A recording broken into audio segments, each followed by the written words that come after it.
आधी रात को, जब दुनिया में अंधेरा और सन्नाटा होता है, जब जीवन का शोर शांत हो जाता है, कुछ आपकी आत्मा में हलचल करता है। आपकी आंखें खुलती हैं और घड़ी में 3 बजे होते हैं, 4 बजे होते हैं, शायद भोर होने से ठीक पहले। आप सोचते हैं कि आप वापस सोने की कोशिश क्यों करते हैं, लेकिन कुछ आपको उस पल में पकड़ लेता है। मैं आपको बता दूं, मेरे दोस्त, ये कोई दुर्घटना नहीं है, ये कोई संयोग नहीं है, ये स्वयं परमेश्वर है जो आप तक पहुंच रहा है। बाइबल हमें बताती है कि परमेश्वर एक शांत, छोटी आवाज में बोलता है। एक राजा 19:12, और उसे सुनने का इससे बेहतर समय और क्या हो सकता है, जब अन्य सभी आवाजें शांत हो। जब आप आधी रात को जागते हैं तो ये बेचैनी या अशांत मन के कारण नहीं हो सकता है। ये इसलिए हो सकता है क्योंकि स्वर्ग आपको बुला रहा है। परमेश्वर अपने लोगों को इन पवित्र घंटों में जगाता है, क्योंकि ये शांति में है कि हमारी आत्मा सबसे अधिक खुली होती है। ये शांति में है कि एक प्रार्थना है जिसे करने की आवश्यकता है, एक बोझ जिसे उठाने की आवश्यकता है, एक शब्द जिसे बोलने की आवश्यकता है।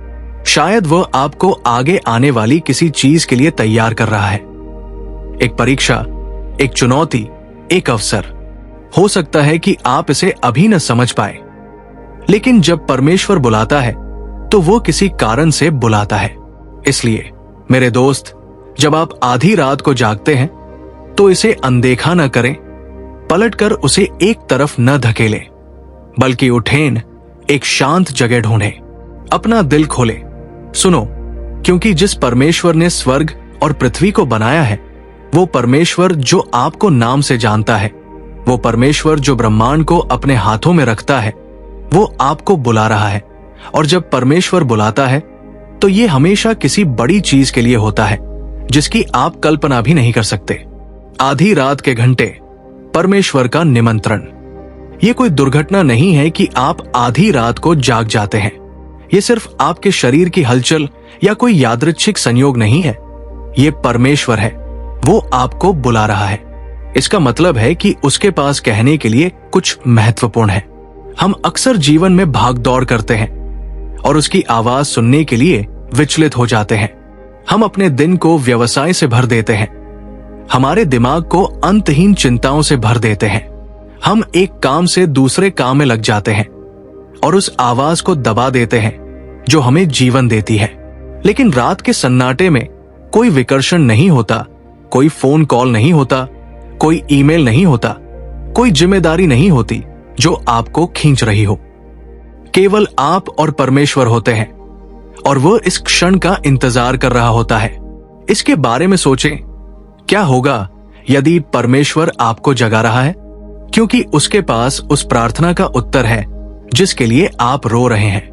क्या होगा यदि वो आपको अपनी उपस्थिति में बुला रहा है, क्योंकि वो आपकी आत्मा में ज्ञान, शक्ति और शांति डालना चाहता है? मेरे मित्र, जब परमेश्वर बुलाता है तो पीछे मत हटें। अपनी आत्मा में हो रही हलचल को अनदेखा न करें। उठें, अपनी बाइबल खोलें, प्रार्थना में अपने घुटनों पर गिरें। इन पवित्र घंटों में ईश्वरीय रहस्योद्घाटन होता है। परमेश्वर ने उन लोगों को अपनी योजनाओं के बारे में बताया है जो सुनने के लिए तैयार है।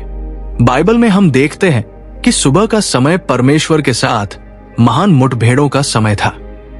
यह रात के दौरान था जब याकूब ने भोर होने तक स्वर्गदूत के साथ कुश्ती लड़ी और तब तक जाने नहीं दिया जब तक उसे आशीर्वाद नहीं मिला।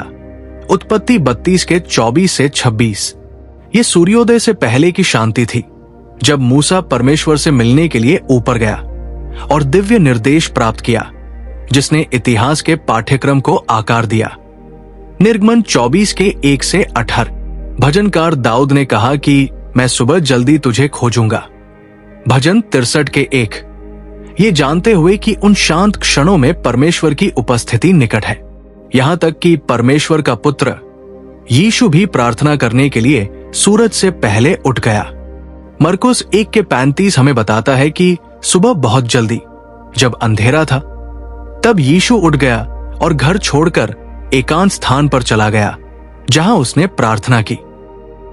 विश्वास के महान पुरुष और महिलाएं आपके सामने हैं। ये एक ऐसा क्षण है जिसे नजरअंदाज नहीं किया जाना चाहिए, बल्कि इसे गले लगाया जाना चाहिए। एक ऐसा क्षण जहां स्वर्ग पृथ्वी से मिलता है, जहां परमेश्वर की आवाज आपकी आत्मा की गहराई में बोलती है। क्या आप उनके बुलाने पर जवाब देंगे? उद्देश्य के साथ प्रार्थना। जब परमेश्वर आपको सुबह 3 बजे से 5 बजे के बीच जगाते हैं, तो ये बिना उद्देश्य के नहीं है। ये आपके दिल को पहले से कहीं अधिक गहराई से उसे खोजने के लिए, प्रार्थना करने के लिए प्रेरित कर सकता है। मेरे दोस्त, ये सिर्फ एक बेचैन रात नहीं है, ये पूरे शास्त्र में एक दिव्य निमंत्रण है। परमेश्वर अपने लोगों को विलाप 2:19 में शुरुआती घंटों में प्रार्थना करने के लिए बुलाते हैं। वचन कहता है कि रात में उठो और घड़ी की शुरुआत में अपने दिल को पानी की तरह परमेश्वर के सामने उड़ेल दो। अपने छोटे बच्चों के जीवन के लिए अपने हाथों को उनकी ओर बढ़ाओ। यह प्रार्थना करने का एक शक्तिशाली आह्वान है। अपने परिवार, अपने चर्च, अपने राष्ट्र के लिए मध्यस्थता करने के लिए। मेरे मित्र, जब परमेश्वर आपको जगाते हैं तो इस आह्वान को अनदेखा न करें। ऐसा इसीलिए है क्योंकि प्रार्थना में कार्य किया जाना है।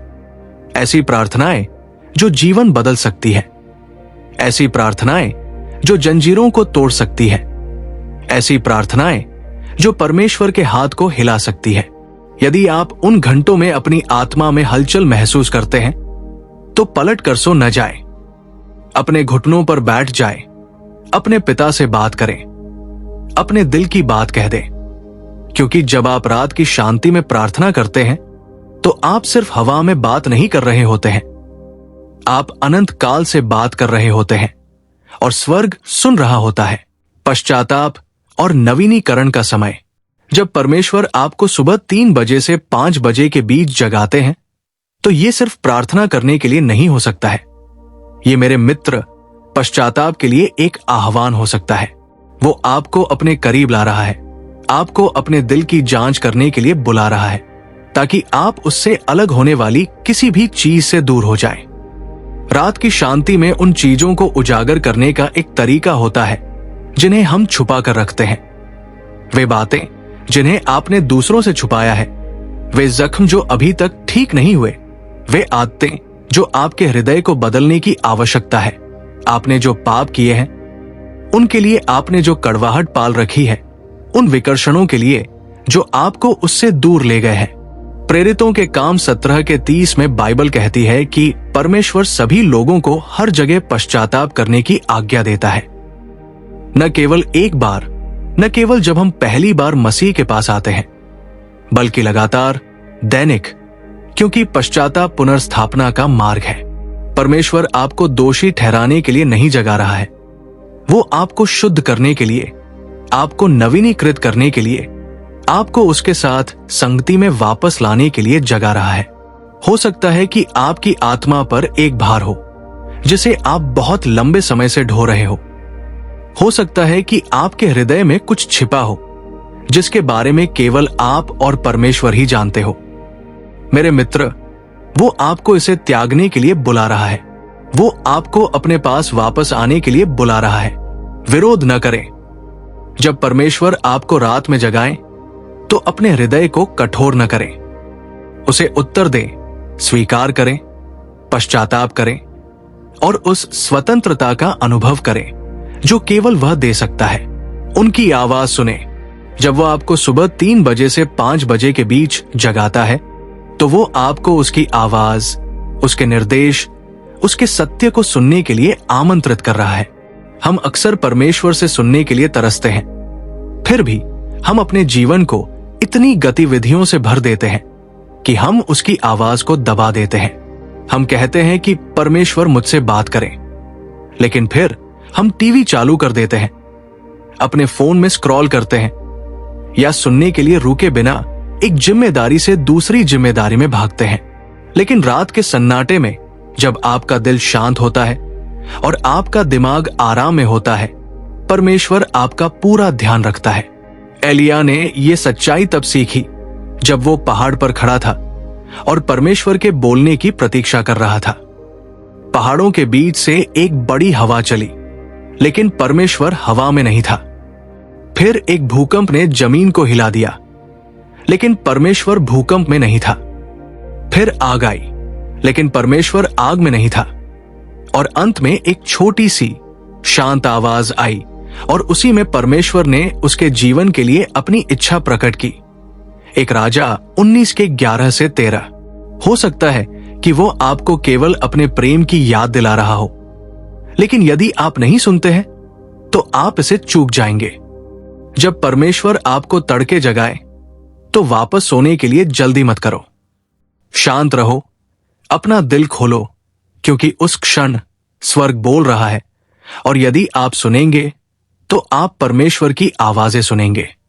युद्ध के लिए तैयारी। मेरे मित्र, जब परमेश्वर आपको सुबह 3 बजे से 5 बजे के बीच जगाता है तो ऐसा इसलिए हो सकता है क्योंकि वो आपको एक ऐसे युद्ध के लिए तैयार कर रहा है जिसके बारे में आपको पता भी नहीं है कि वो आ रहा है। आप देखिए, हम अक्सर अपने जीवन को हमारे चारों ओर हो रहे आत्मिक युद्ध से अनजान जीते हैं। हम अपने दिन ये सोचकर गुजारते हैं कि सब कुछ सामान्य है, लेकिन अदृश्य क्षेत्र में युद्ध लड़े जा रहे हैं। आपके विश्वास, आपके परिवार, आपके भविष्य के लिए युद्ध। और जब परमेश्वर आपको तड़के बुलाता है तो वो आपको केवल जगाता नहीं है, वो आपको आगे आने वाली घटनाओं के लिए तैयार कर रहा होता है। याद कीजिए, मसीह ने अपने शिष्यों से कहा था, जागते रहो और प्रार्थना करो। लेकिन वे सो गए, और जब परीक्षा का समय आया तो वे तैयार नहीं थे। मत्ती 26 के 41। पतरस ने सुबह होने से पहले मसीह को 3 बार अस्वीकार किया, क्योंकि वो आत्मिक रूप से युद्ध के लिए तैयार नहीं था। हालांकि यीशु ने उन शुरुआती घंटों को क्रूस की तैयारी में प्रार्थना में बिताया। जब परीक्षण का समय आया तो वो मजबूत था। हो सकता है कि परमेश्वर आपको जगा रहे हो, क्योंकि वो देख रहे हैं जो आप नहीं देख सकते हैं। हो सकता है कि एक तूफान आ रहा हो और वो आपके विश्वास को मजबूत करना चाहते हो सकता है कि दुश्मन की ओर से हमला हो और वो आपको प्रार्थना में खड़े होने के लिए बुला रहे हो सकता है कि आगे एक सफलता हो, लेकिन आपको पहले उसमें कदम रखने के लिए तैयार रहना चाहिए। इन क्षणों को हल्के में न ले। यदि परमेश्वर आपको जगा रहे हैं तो ये इसलिए है क्योंकि वह आपसे इतना प्यार करते हैं कि युद्ध शुरू होने से पहले आपको तैयार कर देंगे। उन शिष्यों की तरह मत बनो जो प्रार्थना करने के आह्वान के दौरान सो गए थे। यीशु की तरह बनो जिन्होंने चुनौती का सामना प्रार्थना से किया और अपनी जीत की ओर बढ़े। जब परमेश्वर आपको जगाते हैं तो उनका उत्तर दें, क्योंकि कल के लिए तैयारियां आज रात होती है। पवित्रता और निकटता का आह्वान। बाइबल में आस्था रखने वाले पुरुष और महिलाएं अब्राहम को वादा पूरा होने से पहले मौन में परमेश्वर पर भरोसा करने के लिए बुलाया गया था। मूसा को भीड़ से दूर जंगल में विश्वास सीखना पड़ा था। दाऊद ने अपने सबसे शक्तिशाली भजन रात के एकांत घंटों में लिखे और यीशु ने पिता के साथ अकेले रहने के लिए खुद को अलग कर लिया। बेटे से पहले जी उठे क्योंकि वह जानते थे कि परमेश्वर के साथ घनिष्ठता ही वो जगह है जहां से सच्ची शक्ति आती है। विश्वास वो नहीं है जो हम देखते हैं, ये उस पर भरोसा करने के बारे में है जो सब कुछ देखता है। इब्रानियों 11 के 1। और कभी कभी परमेश्वर आपको रात में जगाता है क्योंकि वो आपको अधिक उस पर भरोसा करने के लिए बुला रहा है। हो सकता है कि आप उससे एक संकेत मांग रहे हो, लेकिन वो आपको जवाब देने से पहले आपका विश्वास बनाना चाहता है। हो सकता है कि आप संदेह से जूझ रहे हो और वो आपको अपने वादों की याद दिलाना चाहता हो। रात को इसका विरोध न करें, पलटकर वापस सोने न जाए, बल्कि झुककर प्रार्थना करें। अपनी बाइबल खोलें, उसकी उपस्थिति में बैठें, क्योंकि वो आपको सिर्फ जगा नहीं रहा है, वो आपको अपने करीब खींच रहा है और उसकी उपस्थिति में आपका विश्वास बढ़ेगा। मेरे मित्र, जब परमेश्वर आपको सुबह 3 बजे से 5 बजे के बीच जगाता है तो ऐसा इसलिए हो सकता है क्योंकि वो आपकी प्रार्थना का उत्तर दे रहा है जिसे आप भूल गए हैं, लेकिन उसने ऐसा नहीं किया है। आप देखें, हम प्रार्थना करते हैं, हम मांगते हैं, हम परमेश्वर को पुकारते हैं, और कभी कभी जब उत्तर तुरंत नहीं आता है तो हम आगे बढ़ जाते हैं, हम भूल जाते हैं। लेकिन परमेश्वर कभी नहीं करता। आपने जो भी प्रार्थना की है, आपने जो भी आंसू बहाए हैं, आपके हृदय की हर फुसफुसाहट, उसने उन सभी को सुना है और वो उनमें से एक को भी नहीं भूला है। दानियल 10 में पैगंबर दानियल समझ के लिए परमेश्वर से प्रार्थना और उपवास कर रहा था, लेकिन 21 दिनों तक उसे कोई उत्तर नहीं मिला। ऐसा लग रहा था जैसे स्वर्ग चुप हो गया है। लेकिन परमेश्वर ने दानियल के लिए एक उत्तर भेजा, जिसमें कहा गया था कि तुम्हारी प्रार्थना के पहले दिन से ही तुम्हारे शब्द सुने गए। दानियल 10:12। आध्यात्मिक क्षेत्र में शायद आप लंबे समय से किसी चीज के लिए प्रार्थना कर रहे हो और आपको लगता है कि परमेश्वर भूल गए हैं। शायद आपने उनसे उपचार के लिए, मार्गदर्शन के लिए, सफलता के प्रावधान के लिए पूछा हो, लेकिन कुछ भी नहीं हो रहा है। लेकिन फिर आधी रात को वो आपको जगाते हैं, क्योंकि वो हिल रहे हैं, क्योंकि वो आपको याद दिला रहे हैं कि मैंने आपको सुन लिया है, मैं नहीं भूला हूं, उत्तर आ रहा है। इसे अनदेखा न करें। जब वो आपको रात में बुलाए, उठ जाए, फिर से प्रार्थना करें, सुने, क्योंकि जिस उत्तर का आप इंतजार कर रहे हैं वो आपके विचार से कहीं अधिक करीब हो सकता है। और जब परमेश्वर चलते हैं तो वो अपने सही समय पर चलते हैं, एक पल भी जल्दी नहीं, एक पल भी देर नहीं। भरोसा रखें, विश्वास करते रहें, क्योंकि जिस परमेश्वर ने आपको रात में जगाया है वही परमेश्वर अपने वादों को निभाते हैं। प्रार्थना में शक्ति है। मेरे दोस्त, जब परमेश्वर आपको सुबह 3 बजे से 5 बजे के बीच जगाते हैं तो ये आध्यात्मिक युद्ध का संकेत हो सकता है, अपने योद्धाओं को उठने के लिए बुलाते हुए। इफिसियों 6:12 हमें याद दिलाता है कि हमारा ये मल्ल युद्ध मांस और लहू से नहीं, परंतु प्रधानों से, शक्तियों से, इस संसार के अंधकार के हाकिमों से, ऊंचे स्थानों पर आत्मिक दुष्टता से है। मेरे मित्र, चाहे आपको इसका एहसास हो या ना हो, ऐसी ताकतें हैं जो आपको आपके भाग्य से दूर रखने की कोशिश कर रही है, आपके आशीर्वाद को रोकने की कोशिश कर रही है, आपके विश्वास को नष्ट करने की कोशिश कर रही है। लेकिन परमेश्वर ने आपको असहाय नहीं छोड़ा है। उसने आपको अपना वचन, अपनी आत्मा और प्रार्थना की शक्ति दी है। परमेश्वर आपको इस समय क्यों जगाता है? क्योंकि ये वो समय है जब दुश्मन सबसे अधिक सक्रिय होता है। अंधकार की ताकतें रात के अंधेरे में काम करती है, लेकिन परमेश्वर के लोगों को निष्क्रिय होने के लिए नहीं बुलाया गया है। हमें परमेश्वर के जगाने पर प्रार्थना करने के लिए, उठने के लिए बुलाया गया है।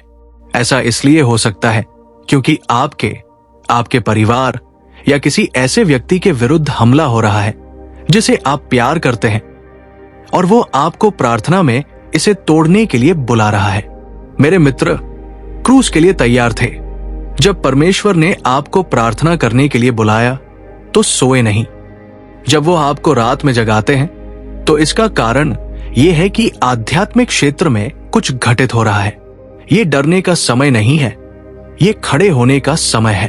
परमेश्वर के कवच को पहन ले, उनके वादों की घोषणा करें, शत्रु को डांटे, क्योंकि जब परमेश्वर आपको युद्ध के लिए बुलाते हैं तो वो आपको विजय भी प्रदान करते हैं। परमेश्वर आपसे बात करना चाहता है। मेरे मित्र, जब परमेश्वर आपको सुबह 3 बजे से 5 बजे के बीच जगाते हैं तो ऐसा इसलिए हो सकता है क्योंकि वो आपको दिव्य रहस्योद्घाटन, अंतर्दृष्टि, ज्ञान या निर्देश देना चाहते हैं जो आप दिन की व्यस्तता के दौरान प्राप्त नहीं कर सकते। वो आपको स्पष्टता के क्षण में बुला रहे हैं, जहां उनकी आवाज स्पष्ट है, उनका निर्देश सुनिश्चित है और उनकी उपस्थिति पूरे शास्त्र में निकट है। परमेश्वर ने रात के सन्नाटे में अपने लोगों से बात की है।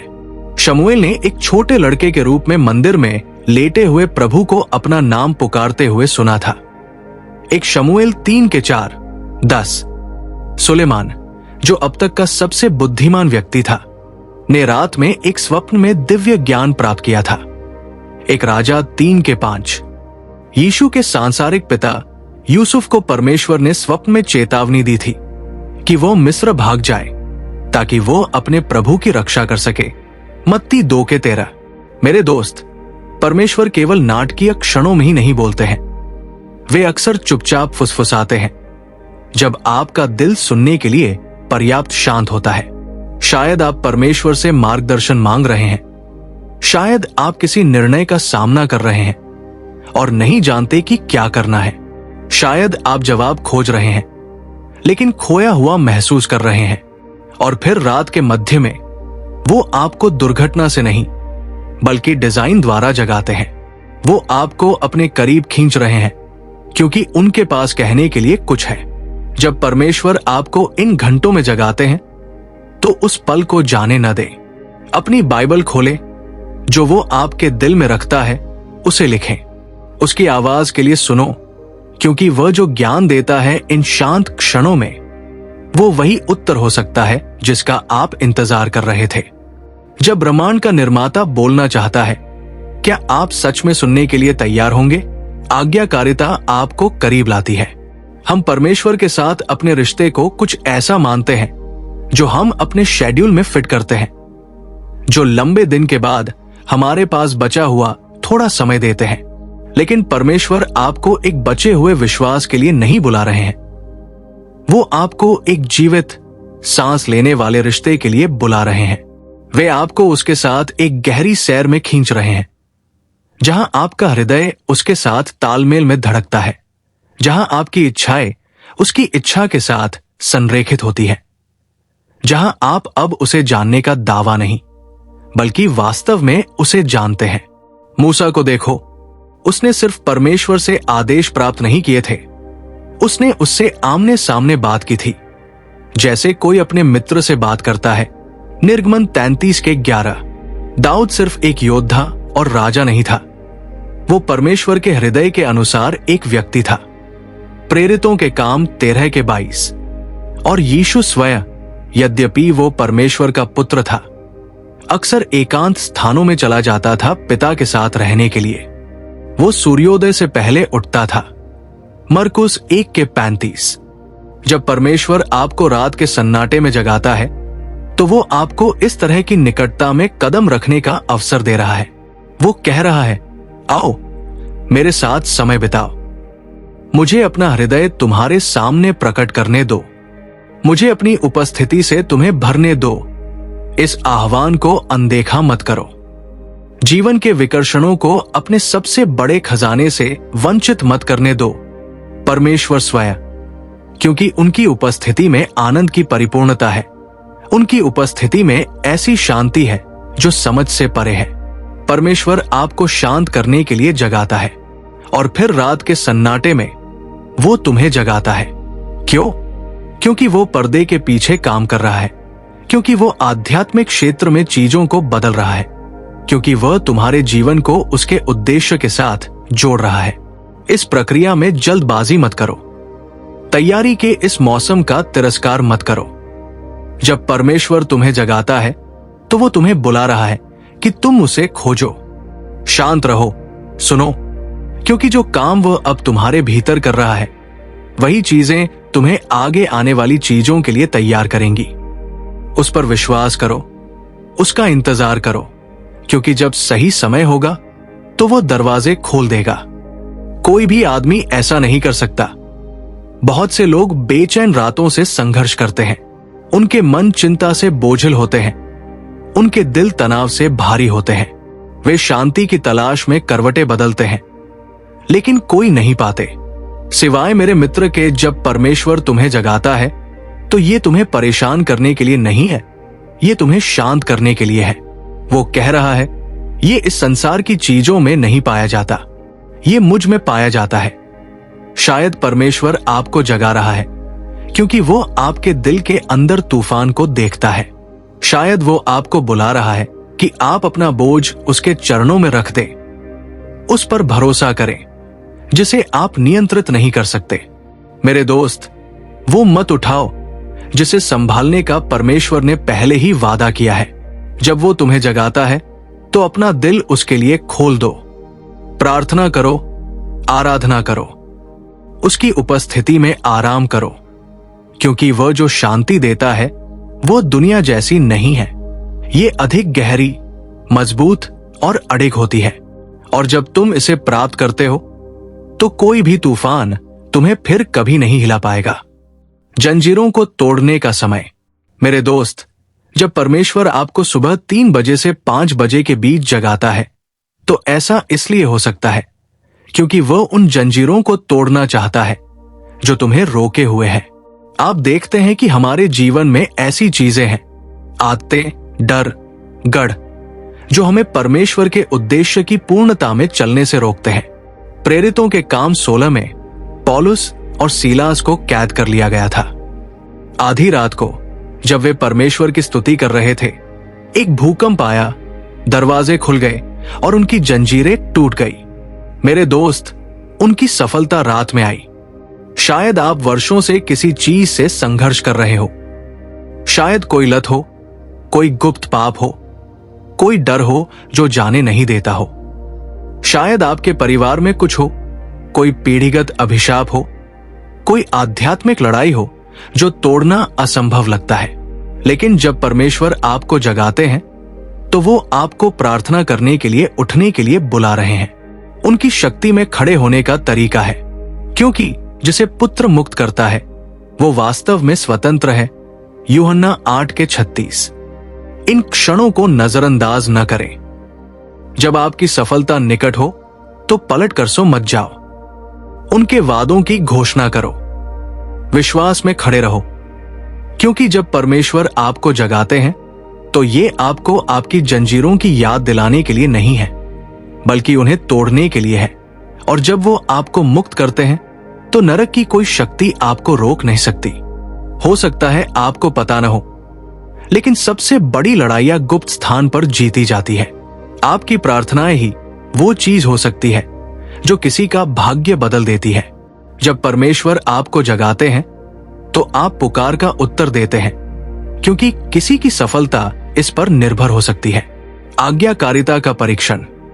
जब परमेश्वर आपको सुबह 3 बजे से 5 बजे के बीच जगाते हैं तो ऐसा इसलिए हो सकता है क्योंकि वे आपकी आज्ञाकारिता का परीक्षण कर रहे हैं। आप देखिए, परमेश्वर हमें केवल सुविधाजनक क्षणों में ही नहीं बुलाते, वे हमें अप्रत्याशित समय में, असुविधाजनक समयों में बुलाते हैं, जब पलट कर सो जाना आसान होता है। लेकिन आज्ञाकारिता आराम के बारे में नहीं है, ये विश्वास के बारे में है। अब्राहम को देखिए, परमेश्वर ने उसे अपने पुत्र, अपने इकलौते पुत्र इसहाक को लेने और उसे बलि के रूप में चढ़ाने के लिए कहा। उत्पत्ति 22:1-2। इसका कोई मतलब नहीं था, लेकिन अब्राहम ने आज्ञा का पालन किया, और क्योंकि उसने परमेश्वर की आज्ञा का पालन किया तो झाड़ियों में एक मेढ़ा प्रदान किया और उसके साथ एक वाचा बांधी जो पीढ़ियों को आशीर्वाद देगी। पतरस को देखो, यीशु ने उसे पानी पर चलने के लिए कहा और वो नाव से बाहर निकला। ये कोई सुविधाजनक पल नहीं था, लेकिन उसने आज्ञा मानी। परमेश्वर आपको जगा रहे हैं क्योंकि वो आपकी सुनने की इच्छा का परीक्षण कर रहे हैं। शायद वो पूछ रहे हैं, क्या आप मुझे तब भी खोजेंगे जब ये सुविधाजनक नहीं होगा? क्या आप मुझ पर भरोसा करेंगे जब आप समझ नहीं पाते हैं? क्या आप मेरा अनुसरण करेंगे, भले ही इसके लिए आपको कुछ कीमत चुकानी पड़े? मेरे मित्र, छोटी छोटी बातों में आज्ञाकारिता से बड़ी आशीषें मिलती है। जब वो बुलाते हैं तो उत्तर दें, जब वो बोलते हैं तो प्रत्युत्तर दें, क्योंकि आज्ञाकारिता का प्रत्येक कार्य आपको उनके द्वारा आपके लिए तैयार किए गए उद्देश्य के करीब लाता है। आराम को अपनी बुलाहट को चुराने न दें। जब परमेश्वर आपको जगाते हैं तो आप उठ खड़े हो, क्योंकि आपकी आज की आज्ञाकारिता कल आपके भाग्य को आकार दे रही है। शमूएल को एक छोटे लड़के के रूप में देखें। वो मंदिर में लेटा हुआ था जब उसने रात में परमेश्वर को अपना नाम पुकारते हुए सुना। एक शमूएल 3:4। पहले तो उसने आवाज को नहीं पहचाना, लेकिन जब उसने जवाब दिया तो परमेश्वर ने विश्वास का एक नया स्तर, एक गहरा रिश्ता, एक महान उद्देश्य प्रदान किया। शायद वह आपके जीवन से विकर्षणों को हटाने की कोशिश कर रहा है ताकि आप अंततः उसकी आवाज को स्पष्ट रूप से सुन सकें। अपनी आत्मा में हलचल को अनदेखा न करें। इस भावना को दूर न करें कि कुछ बदल रहा है। जब परमेश्वर आपको जगाता है तो ये इसीलिए है क्योंकि वह आपको उच्चतर बुला रहा है और आपको आगे आने वाली चीजों के लिए तैयार कर रहा है। उसका उत्तर दें, उसकी तलाश करें, क्योंकि जब वो आपकी आत्मा को जगाता है तो आप कभी भी वहीं नहीं रहेंगे। आराधना में शक्ति है। मेरे मित्र, जब परमेश्वर आपको सुबह 3 बजे से 5 बजे के बीच जगाते हैं तो ऐसा इसलिए हो सकता है क्योंकि वो आपको आराधना में खींच रहा है। आराधना केवल रविवार को चर्च में की जाने वाली कोई चीज नहीं है। ये एक जीवन शैली है। ये हृदय की एक मुद्रा है। परमेश्वर के साथ निरंतर संवाद में रहने का एक तरीका है। और कभी कभी वो आपको रात के सन्नाटे में जगा देता है क्योंकि वो आपकी निर्बाध आराधना चाहता है। दाऊद को देखें, वो परमेश्वर के हृदय के अनुसार व्यक्ति था और वो अक्सर रात में आराधना करता था। उसने आधी रात को लिखा था, मैं आपके धार्मिक नियमों के लिए आपको धन्यवाद देने के लिए उठता हूं। भजन 119 के 62। जेल में पौलुस और सीलास को देखें।